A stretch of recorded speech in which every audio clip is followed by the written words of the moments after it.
If you're experiencing an installation loop with Cyberpunk 2077, follow these steps to resolve the issue. This guide will help you troubleshoot and disable the loop effectively. Step 1. Check system requirements.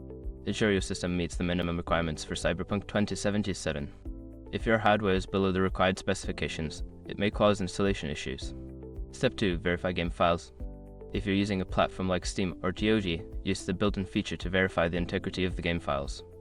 This will check for any corrupted or missing files and replace them. Step 3. Clear temporary files. Navigate to your system's temporary files folder and delete any unnecessary files. This can help free up space and resolve conflicts that may be causing the installation loop. Step 4. Disable antivirus software. Temporarily disable your antivirus or firewall software as they may mistakenly block the installation process.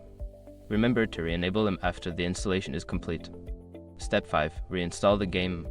If the above steps do not resolve the issue, consider uninstalling and then reinstalling Cyberpunk 2077. This can often fix persistent installation problems. By following these steps, you should be able to resolve the installation loop issue and enjoy your gaming experience.